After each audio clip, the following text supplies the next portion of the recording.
She's beautiful. So beautiful. We're calling her Laura. We think she looks like a Laura. Oh. She already has a full head of hair. And she's got my eyes.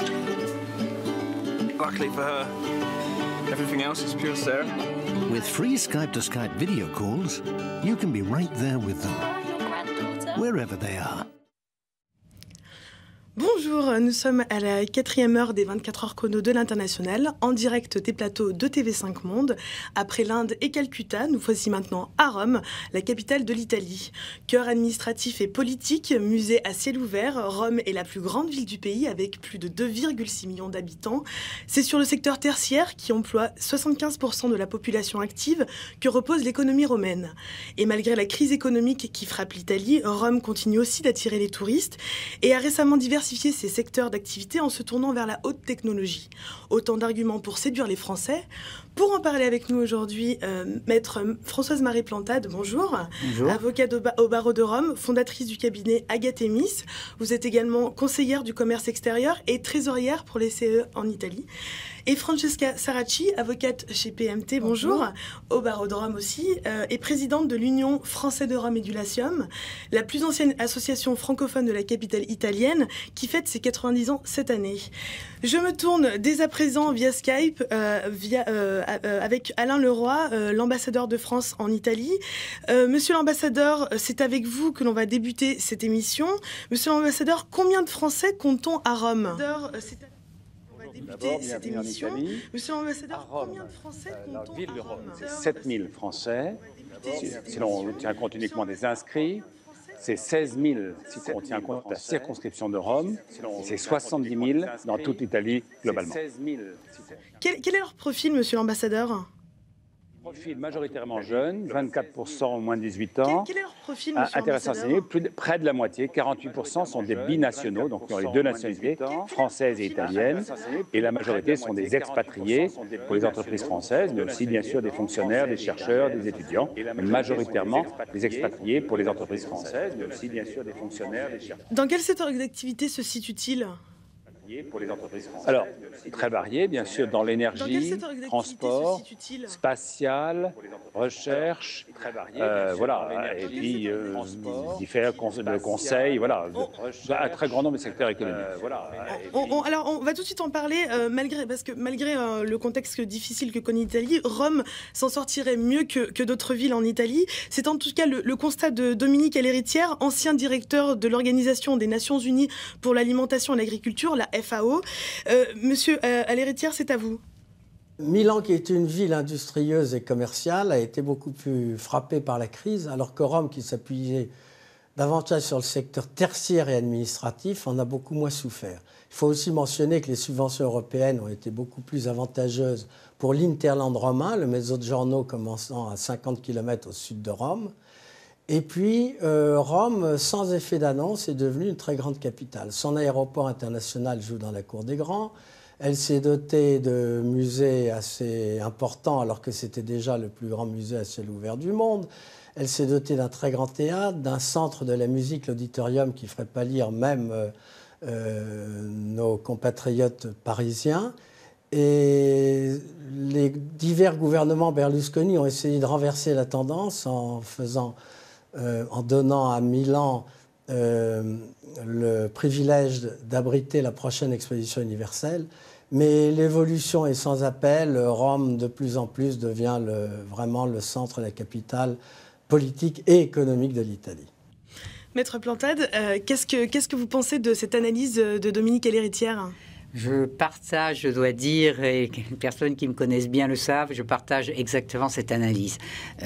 Allant à Milan pour le travail toutes les semaines ou presque, je peux vous dire que Rome, effectivement, est le Latium, dans lequel se trouve Rome, est la deuxième région d'Italie au point de vue économique. Et ça, il ne faut pas l'oublier. Rome a non seulement une activité, le tertiaire. Dans le tertiaire, nous avons le tourisme, qui est l'industrie qui ne s'allie pas par définition, qui s'est développée ces dernières années, qui fonctionne toute l'année. Et puis, nous avons aussi des activités au niveau industriel, contrairement à ce que les gens ne savent pas souvent, c'est-à-dire vous avez cité la haute technologie, mais je pense aussi par exemple à tout le domaine de la pharmacie, tout le domaine de la santé, qui s'est installé dans le Latium justement à partir des années 60 grâce aux aides à l'époque de la Caisse du Midi. Maintenant dans tout le Latium, il n'y a plus d'aide de la Caisse du Midi, donc les gens sont comme les Milanais ou comme les Lombards, si vous voulez, à défendre leur entreprise personnellement. Je pense que Rome également a un grand rôle à jouer au niveau institutionnel, puisqu'elle est la capitale politique. Nous l'avons vu là, dans les manifestations pour l'unité d'Italie. Et elle est aussi la capitale internationale, puisqu'elle est le siège de grandes institutions internationales, comme la FAO que vous avez citée, comme l'ICROM, qui est toujours des Nations Unies, et puis qui est le siège aussi de l'OTAN et d'autres grandes institutions. Maître Saracchi, est-ce qu'il y a d'autres secteurs justement porteurs Oui, bien sûr, il y a le tourisme, il y a également le secteur cinématographique. Rome abrite donc les studios Cinecittà, toute la partie radio-télévision nationale, etc. Donc, il y a des secteurs, effectivement, qui sont extrêmement porteurs. Et le potentiel est certainement là. Est-ce que Rome a déjà devancé Milan ? Moi, je suis un petit peu plus nuancée, mais je pense qu'effectivement, le potentiel est vraiment là. Et je pense que le fait d'avoir organisé l'Expo à Milan, c'était justement, je pense, pour contrebalancer cette tendance. On va réécouter tout de suite Alain Leroy. Monsieur l'ambassadeur, combien d'entreprises françaises compte-t-on à Rome aujourd'hui ? Ah, monsieur l'ambassadeur n'a pas pu nous rejoindre. Donc on va revenir sur ces secteurs porteurs dans lesquels s'investissent les Français. Vous parliez donc de Cinecittà, vous avez aussi parlé, je parlais en début des secteurs high-tech. Est-ce qu'on peut en revenir un peu là-dessus ? Oui, il y a high-tech, il y a l'aérospatial également. Vous avez le centre à Frascati, effectivement le centre européen de recherche aérospatiale. Donc vous avez vraiment des pôles high-tech. Vous avez le design qui sont des pôles également traditionnels, j'allais dire italiens. Donc effectivement, tous ces secteurs contribuent à créer une richesse dans le tissu économique de Rome et du Latium en général. Maître Plantel, est-ce qu'il y a des opportunités naissantes aujourd'hui ? Je pense qu'il y a des opportunités, si vous voulez, pour les gens qui veulent investir dans le secteur tertiaire en particulier, soit pour exercer des montées des activités de niche comme consultant, aussi bien dans les matières, si vous voulez, artistiques que dans la médecine ou que dans la santé, ou même dans les professions libérales telles que les experts comptables ou les avocats. Des secteurs qui ne connaissent pas vraiment la crise finalement. On va dire comme ça. C'est très bien dit. C'est plus compliqué. Mais si vous voulez, ce sont des secteurs plus simples. Dans les secteurs de production, il faut savoir qu'il peut y avoir des opportunités, effectivement, parce que les entreprises italiennes sont souvent des entreprises familiales qui maintenant arrivent à la seconde génération, où souvent, si vous voulez, les enfants font autre chose, etc., avec des possibilités de rachat, aussi bien dans la distribution que dans la production. Justement, vous parlez de distribution. On va écouter tout de suite Patricia Keltner, juriste au sein de l'Association professionnelle des agents commerciaux français, qui nous parle justement de ces agents commerciaux français en Italie. Les agents commerciaux en France aiment travailler avec les entreprises italiennes car elles ont une technicité dans certains domaines de compétences. Les agents commerciaux vont donc intervenir en France au profit de ces entreprises italiennes pour développer leur marché dans des domaines dont ils peuvent assurer la technicité et l'apport commercial. Alors, on peut également trouver effectivement des agents commerciaux français qui en fait décident de créer une structure en Italie. Ils vont donc créer une société en Italie et ils vont assurer la commercialisation de produits ou d'entreprises étrangères ou d'entreprises italiennes. Alors, ceci implique toutefois, lorsqu'on procède de la sorte, que les agents commerciaux aient une parfaite maîtrise de la langue italienne et de la culture italienne. Parce qu'on ne s'improvise pas d'un seul coup comme ça, agent commercial arrivant dans un pays et vendant des produits. Donc ça implique quand même toute une expérience déjà en Italie pour l'agent commercial. Maître Plantade, quel est le profil de ces agents commerciaux et est-ce que c'est encore une réalité aujourd'hui en Italie ? Je pense qu'il faut rappeler une chose, c'est que quand on veut travailler en Italie, d'une façon ou d'une autre, qu'on veut négocier en Italie, il faut quand même connaître la langue. Alors l'italien n'est plus une langue parfaitement développée, connue, il y a l'anglais, on dira on va pouvoir négocier en anglais. Non, ce n'est pas vrai. Quand on est en Italie, les Italiens parlent italien. Ça, c'est une chose très importante. Deuxièmement, c'est que les Italiens, si vous voulez, lorsqu'ils travaillent, ils sont habitués à des réseaux. Ils sont habitués à des réseaux qui ne sont pas obligatoires, qui ne sont pas, si vous voulez, des réseaux constitués étatiques, dans la mesure où l'État italien intervient très peu dans l'économie du pays. Le colbertisme, ce n'est pas la caractéristique du pays. Donc, si vous voulez, les gens s'organisent entre eux et s'organisent pour faire face à des crises, justement, comme l'on voit en ce moment. Donc, les agents commerciaux... Et les agents commerciaux devront suivre, si vous voulez, les organisations, les réseaux des entreprises. Parce que les agents commerciaux doivent s'appuyer, justement, sur ces réseaux qui vont les faire travailler. Je pense une chose, c'est que dans les réseaux, par exemple, nouveaux, on a souvent parlé des districts industriels qui étaient pour la production et la distribution. Maintenant, on parle, si vous voulez, et c'est vrai, et ce qui est ouvert aussi pour les entreprises européennes, au réseau d'entreprises. Le réseau d'entreprises permet d'aller à l'international, parce que les Italiens se sont convaincus et sont convaincus que l'international, en ce moment, c'est la question porteur. Et vous savez que la balance commerciale italienne est très importante. Les résultats sont très positifs, même par rapport à la France, il faut le dire. Mais est-ce que ça retient un mot au sujet des agents commerciaux ? Oui, effectivement, je partage l'analyse de Maître Planta. Tout à fait, la langue est essentielle. Il y a aussi derrière la langue, c'est le problème culturel également. Il faut savoir un petit peu négocier, comprendre effectivement quel est son interlocuteur, les intérêts. Il y a des codes un petit peu de comportement qu'il faut un petit peu connaître. Donc, un bon agent commercial, effectivement, qui va travailler en Italie, il doit quand même connaître l'italien, mais derrière aussi un petit peu la culture, qui peut varier aussi de région à région, effectivement, en raison des réseaux de contacts, justement, dont on parlera, je pense, tout à l'heure, mais qui sont très importants. Mais en ce moment, les entreprises se basent plus sur ces réseaux de distribution comme vous. Oui, les entreprises en ce moment se basent. Les entreprises italiennes qui veulent se battre vont vers l'international. Et je pense que le réseau d'entreprises qui permet de mettre ensemble les moyens, si vous voulez, d'une entreprise autour d'une personnalité juridique, personne morale, qui est ce réseau d'entreprises, vous pouvez avoir le spécialiste en production. Même des pièces détachées ou des choses comme ça complémentaires. Vous avez la distribution qui peuvent se permettre, parce qu'autrement, tout seul, ils n'y arrivent pas, de se payer un secteur, de monter un secteur à l'international. Et ça, c'est très important. Merci pour cette analyse. Nous allons faire une petite pause de publicité avant de parler des démarches pour implanter son entreprise à Rome.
La CFE, votre sécurité sociale jusqu'au bout du monde. De retour sur le plateau des 24 heures chrono de l'International, consacré à Rome, en Italie. Et tout de suite, un focus sur les modalités d'implantation d'une entreprise à Rome. Maître Plantade, que peut-on dire des démarches à entreprendre pour monter son entreprise à Rome, des démarches juridiques ? Alors, avant de parler des démarches juridiques, je dirais qu'il faut d'abord analyser le terrain, selon ce qu'on vend ou selon ce qu'on distribue, ce qu'on produit. Pour cela, vous avez, par exemple, là, je vais faire un petit peu de publicité pour les conseillers du commerce extérieur, n'est-ce pas, qui ont un système de parrainage. Donc, avant d'engager, si vous voulez, des frais importants ou des risques importants, peut-être qu'il est utile de trouver un parrain, si vous voulez, qui vous fera approcher le secteur d'activité où vous décidez de vous développer. Hein, ça, c'est très important. La démarche en soi, après, ça veut dire que vous avez déjà ou trouvé votre partenaire, ou déjà choisi, si vous voulez, vous implanter à travers l'achat d'une participation, ou au contraire, si vous voulez monter votre propre société commerciale, ou même une simple représentation. Les démarches que nous devons faire tous, je dis tous parce que ça vaut aussi bien pour les Italiens que pour les étrangers, pour les Européens, hein, nous sommes exactement au même niveau, si vous voulez, sont des démarches effectivement assez formalistes. Formalistes puisqu'elles demandent pour la plupart la présence, si vous voulez, du notaire. Il faut aller chez le notaire. Au lieu d'avoir la publication sur un journal officiel ou un journal d'annonce légale, nous, c'est le notaire qui se charge des publications. Faites ces démarches qui sont, je vous dis, d'une nature formaliste. Je pense qu'après, le contenu de votre activité n'est absolument pas gêné par ces démarches. Hein. Alors, c'est sûr que les démarches pour après traiter avec un banquier où il faut avoir une société constituée, il faut avoir un bureau de représentation constitué. En général, les sociétés italiennes comme européennes s'adressent, si vous voulez, à des cabinets d'avocats, je ne vais pas faire de la publicité là, mais des cabinets d'avocats ou des experts comptables. Hein. Donc finalement, c'est assez simple. Une fois qu'on s'est entouré d'un avocat, d'un expert comptable, on va voir le notaire. Le notaire, c'est lui-même le cabinet qui s'en occupe. Et je dois dire que le principal, c'est que la personne qui a décidé d'entreprendre une activité à Rome sache exactement ce qu'elle veut faire au point de vue substance, au point de vue contenu. Après, les démarches, on résout les problèmes. Hein. Maître Saracchi, quelles sont les difficultés auxquelles on peut faire face quand on est un entrepreneur étranger et qu'on vient à Rome ? Alors effectivement, la phase d'implantation, après donc le formalisme de la Constitution, vous avez vraiment des problèmes de démarches administratives selon les secteurs d'activité. Voilà, les rapports avec les autorités publiques italiennes ne sont pas toujours faciles, c'est très long.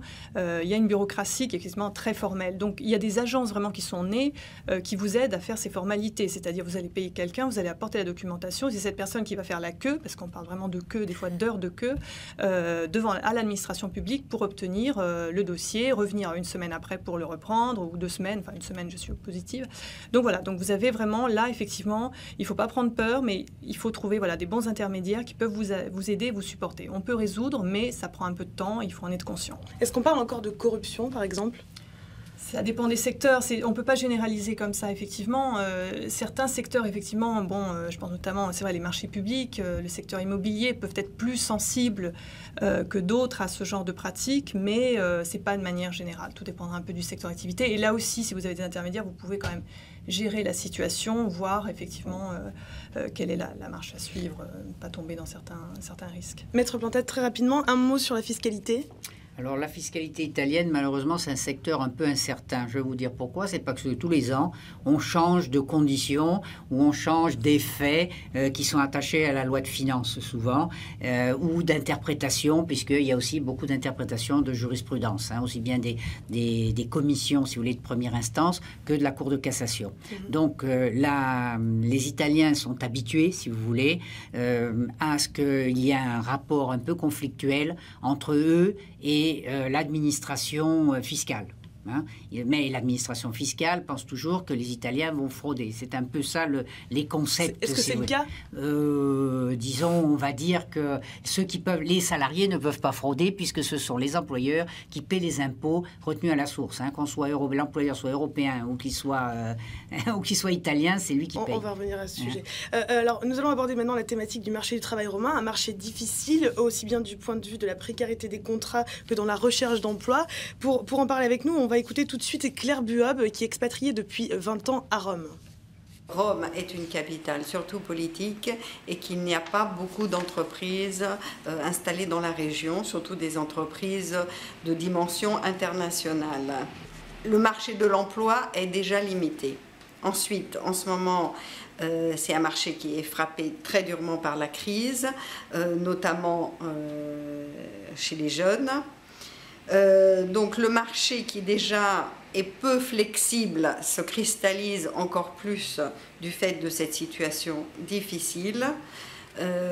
Donc je pourrais dire qu'en ce moment, arriver à Rome et trouver du travail pour un étranger est une entreprise ardue. Bonjour Agnès Perron, vous venez d'arriver sur notre plateau. Vous vivez depuis 8 ans et demi à Rome, où vous êtes coach intervenant auprès des managers et dirigeants d'entreprises et en charge du développement de Comenus, une société française de coaching et de formation. Est-ce que vous êtes d'accord avec l'analyse que vient de faire Claire Buab dans cette vidéo ? Oui, je suis assez d'accord avec elle. Le marché du travail est difficile, en particulier pour les jeunes.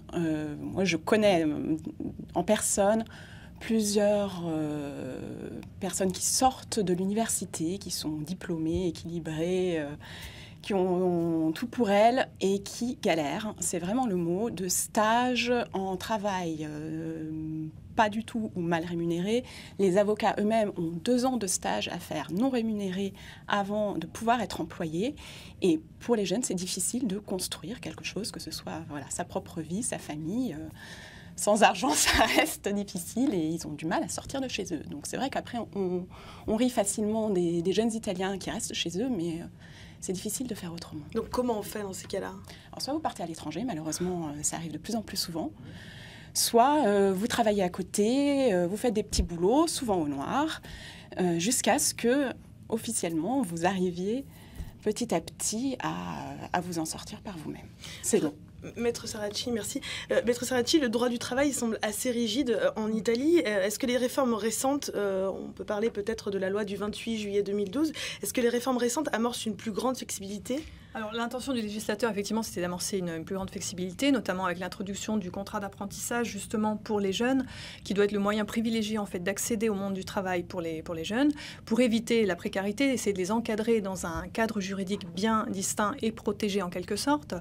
Donc on va voir, parce que c'est vrai qu'elle est entrée en vigueur il y a quelques mois, donc on ne voit pas encore vraiment les résultats. Et notamment, cette loi a également modifié quelque chose qui est important pour les employeurs qui ont plus de 15 salariés, puisqu'avant, quand vous licenciez un salarié dans une entreprise de ce genre, vous aviez des conséquences très lourdes en termes de... Évidemment, si le licenciement n'était pas justifié, vous deviez le réintégrer au sein de l'entreprise ou lui payer des mensualités assez conséquentes. Maintenant, c'est beaucoup plus difficile puisque la nouvelle loi essaie de limiter ces cas de réintégration ou indemnité en alternative à des cas très spécifiques et limités. Donc on verra, effectivement, on est vraiment en une phase d'apprentissage un petit peu, on va voir comment cette loi va être mise vraiment en œuvre. On pourra faire un bilan dans peut-être voilà, 2 ans. dans 1 an, je pense déjà. Même dans 6 mois, ça commence. On commence à avoir déjà des décisions de justice, etc. Mais dans 6 mois, je pense qu'on commencera à voir un petit peu les résultats de cette loi. Est-ce que c'est un bilan plutôt positif parmi les premières tendances, par exemple ? Alors, effectivement, ça confirme le fait que... alors, je parle du point de vue de la réintégration. Effectivement, les juridictions, pour l'instant, essayent d'appliquer rigoureusement. Mais il y a aussi le problème, c'est que cette loi n'a pas été très bien écrite. Donc, vous avez des problèmes d'incertitude. Et là, quand vous avez des dispositions qui ne sont pas claires, les juges ont tendance à l'appliquer en faveur du salarié, donc à retourner en fait à une interprétation extensive. Est-ce qu'il y a sur des points, quand on est un entrepreneur étranger, sur lesquels il faut faire attention, notamment dans ce droit du travail, notamment quand on est un entrepreneur français ? Oui, il faut faire attention justement à l'utilisation de ces contrats précaires, puisque c'est vrai que vous avez un risque après de requalification en contrat à durée indéterminée, si vous ne l'avez pas bien construit, si vous l'avez mal utilisé. Donc ça, il faut faire effectivement attention, même si effectivement les employeurs ont tendance à l'utiliser de manière abusive, hein, parce qu'il faut dire ce qui est, surtout avec les jeunes, mais pas, un jeune ne va pas toujours aller devant un tribunal, puisqu'il y a quand même des frais de justice, etc., pour se défendre. Donc faire attention à l'utilisation de ces contrats, effectivement. Pour être embauché, en tout cas, rien ne vaut le réseau à Rome. C'est dans cette optique de mettre en relation francophones et italiophones qu'a été créée l'association Ponte Via en 2012. On écoute tout de suite Alix Carnot, qui en est la présidente. Jamais je n'ai trouvé un endroit où le réseau ait un poids aussi important qu'à Rome. À Rome, on vous embauchera si on vous connaît, ou tout aussi bien si on connaît quelqu'un qui vous connaît. Alors pour un expatrié qui arrive, forcément, c'est compliqué. C'est pourquoi nous avons eu l'idée de fonder Ponte Via, dont le but est de regrouper des francophones et des italiophones, avec comme clé l'idée que non seulement l'union fait la force, mais aussi la différence fait la force. Donc on se regroupe entre expatriés tout frais arrivés, Français installés à Rome depuis une 20aine d'années, Italiens revenant de l'étranger ou très impliqués dans la communauté francophone, et nous mettons ensemble nos connaissances du marché local, nos énergies et nos réseaux. Et c'est un catalyseur formidable pour accélérer notre accession au marché du travail romain ou pour obtenir des contrats pour ceux qui souhaitent monter leur entreprise. Agnès Perron, vous qui êtes en contact avec de jeunes diplômés, pourquoi est-ce que le réseau à Rome est si important pour trouver un emploi? D'ailleurs, pas que pour les jeunes diplômés. Je pense que le réseau, d'une manière générale, est important en Italie. C'est culturel, c'est historique probablement. L'Italie a été une succession d'invasions étrangères pendant toute son histoire. Donc, une personne se construit avec sa famille, ses amis proches, qui d'ailleurs, quand ils sont bien intégrés à la famille, on les appelle zio, zia, donc oncle et tante, et les connaissances, voilà, en espèce de cercle concentrique. Donc voilà, le réseau, c'est ça, et il sert pour tout. Pour trouver un électricien, pour choisir votre pédiatre et évidemment pour trouver un emploi. Ce n'est pas seulement les embauches, c'est aussi justement pour trouver des contrats, des missions courtes ou pour monter son entreprise. Tout passe par les connaissances. On va écouter tout de suite Alain Leroy. Monsieur l'ambassadeur, rebonjour. Est-ce que pour vous aussi le réseau est assez important et notamment est-ce que la communauté française est importante lorsqu'on est un jeune diplômé ou un expatrié en Italie? Oui, bien sûr. C'est comme l'ont dit vos interlocuteurs, encore plus en Italie que partout dans le monde, mais c'est vrai partout dans le monde. Mais je voudrais insister moi sur le potentiel économique. Chacun parlait des acteurs qui vous aident, mais en Italie, je voudrais un ou deux chiffres simplement. L'Italie est la deuxième industrie d'Europe, avant la France et après l'Allemagne. C'est 70 milliards d'échanges entre la France et l'Italie. L'Italie est le deuxième partenaire économique de la France, le deuxième client de nos exportations. Je crois qu'il y a un potentiel énorme en Italie. Bien sûr, il y a la crise économique sévit en Italie comme partout en Europe, mais il y a un potentiel majeur. Et donc, j'ai dit, plus de 1200 entreprises françaises sont en Italie. Elles emploient plus de 230 000 salariés. Je crois qu'il y a un très fort potentiel qui est assez souvent méconnu en France. Et le réseau français, à ce moment-là, est assez important justement pour les gens qui vivent, les Français qui vivent là-bas? Exactement, exactement. À Rome comme à Milan comme ailleurs, il y a un grand nombre d'expatriés français. Effectivement, leur travail, c'est bien sûr de développer les échanges avec l'Italie, mais la solidarité entre les Français qui sont là et le réseau fonctionne très bien et vos interlocuteurs en sont le témoin. Maître Saracchi, si on revient aux différences interculturelles entre Italiens et Romains, par exemple, est-ce qu'il y a des attitudes particulières et des choses auxquelles il faut faire attention avec ses employés, son employeur, des associés, des futurs partenaires lors de négociations, par exemple ? Alors oui, vous avez un côté, un petit peu l'approche. La première approche doit être toujours un peu pas trop formelle, justement. On est quand même au centre de l'Italie, on aime un petit peu discuter, donc il faut introduire les échanges, se connaître un peu, le rapport personnel est important, parler un petit peu de la famille, etc. Et après, on rentre dans le vif du sujet. Donc ça, c'est soit un petit peu dans les rapports. On prend beaucoup plus de temps de faire des pauses café, par exemple. Ce qui ne veut pas dire que les gens ne travaillent pas, parce que souvent, c'est associé, on dit, voilà, les gens ne font rien. C'est pas vrai du tout. Voilà. Donc ça, c'est important de détendre, voilà, de penser aussi au côté personnel, justement pour, on revient toujours un petit peu dans ce cadre de ce réseau, des connaissances, etc. C'est important. C'est important de travailler sur ça. Merci.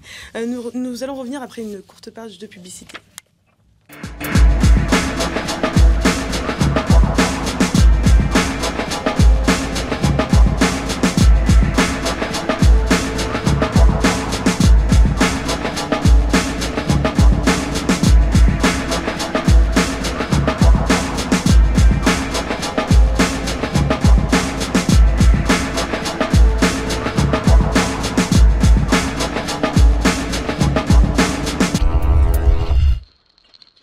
Ne confiez pas l'encaissement de vos impayés à n'importe qui.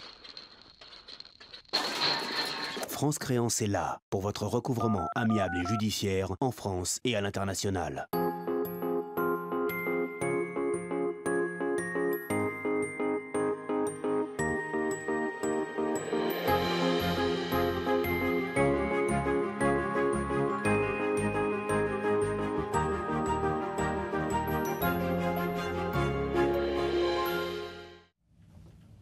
Nous sommes de retour sur le plateau des 24 heures chrono de l'International, en direct des studios de TV5 Monde, consacrés à Rome, en Italie. Parlons dès à présent de la vie quotidienne à Rome. Alors, Maître Saracchi, est-ce que la vie à Rome, c'est vraiment la dolce vita ? Alors oui, je crois qu'on peut dire ça. Effectivement, Rome est une ville merveilleuse sous beaucoup d'aspects, hein, l'aspect culturel, l'aspect gastronomique. Vous avez une douceur de vie quand même, effectivement. Même si vous travaillez beaucoup, vous avez une ville quand même où les gens aiment prendre le temps de se détendre un petit peu, de s'amuser. Donc ça, c'est vrai que c'est quelque chose quand vous venez d'une ville, par exemple, plutôt du Nord, que vous percevez immédiatement. Il y a une douceur de vivre, même quand vous travaillez, qui effectivement est là. Ça, c'est vrai. Quelle est l'ambiance un petit peu ? L'ambiance, c'est très... Oui, l'ambiance, vous sortez par exemple, vous êtes dans le centre historique, les cafés, les gens vivent beaucoup dans la rue, forcément le climat aide beaucoup cela. Les échanges personnels, donc on se rencontre, on va au restaurant. Les horaires sont beaucoup plus élastiques, on commence à travailler plus tard, on travaille aussi plus tard, donc les gens sortent plus tard le soir. On commence à travailler à quelle heure par exemple? Ça dépend, après ça dépend des endroits, mais vous avez généralement entre 9h30, même si vous arrivez à 10h, vous commencez, c'est pas... Bon après tout dépend des endroits, mais effectivement le quart d'heure romain de retard est toléré parce que vous avez une circulation épouvantable, vous ne savez pas quand est-ce que vous allez arriver. Et justement, alors, les transports, c'est le point noir de Rome? C'est un peu le point noir. La circulation, effectivement, c'est une ville qui, à mon avis, vraiment souffre beaucoup de cette circulation. Justement, parce que c'est une ville tellement merveilleuse, voir toutes ces voitures, vous mettez des heures pour arriver d'un endroit à l'autre de la ville. Ça, c'est un problème, effectivement. Il y a un réseau de transport public qui réseau de transport public qui s'est amélioré, effectivement, dans les années, mais, effectivement, qui n'est pas aussi efficace, par exemple, que le réseau parisien. Forcément, vous n'avez pas la même configuration aussi de la ville. À Rome, dès que vous creusez, vous allez trouver des ruines romaines, etc. Donc forcément, ça retarde toutes les mises en place de métro, par exemple. Agnès Perron, un mot peut-être sur le logement et la santé, par exemple. Est-ce que ça coûte cher? Oui. Si on compare ce qui est comparable, c'est-à-dire le centre avec le centre, ce sont les prix parisiens. Pour le logement, hein. Oui. Assez facilement. Un petit peu moins peut-être dès que vous vous éloignez, mais grosso modo, c'est équivalent. Pour la santé, on a 2 systèmes parallèles. Le système public qui est entièrement gratuit.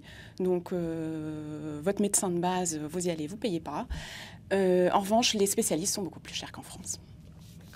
Pour revenir un peu sur la scolarité, vous avez 3 enfants que vous avez choisi de scolariser dans des écoles italiennes, mais vous les faites suivre des cours de français le samedi matin. Est-ce qu'on peut en savoir un petit peu plus sur ce programme?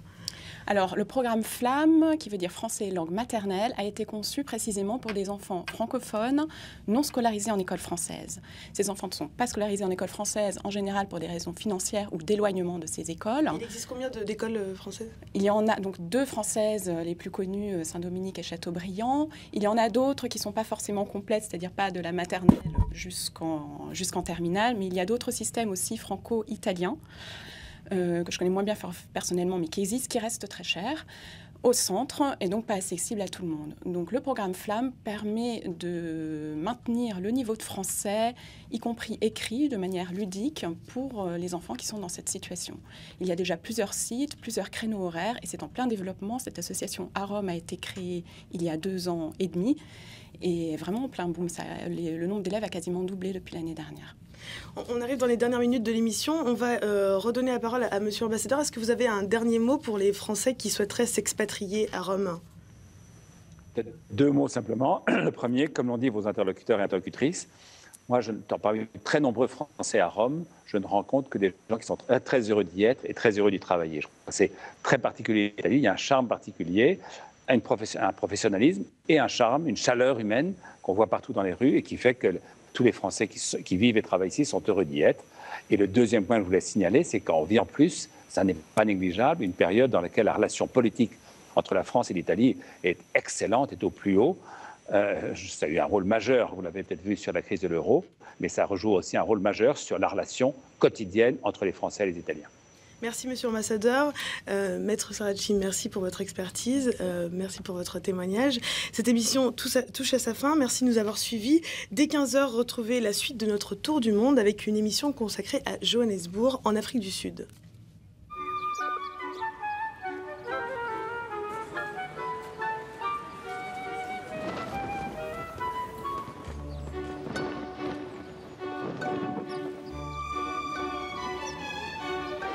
Découvrez un monde d'opportunités avec HSBC, votre banque partout dans le monde.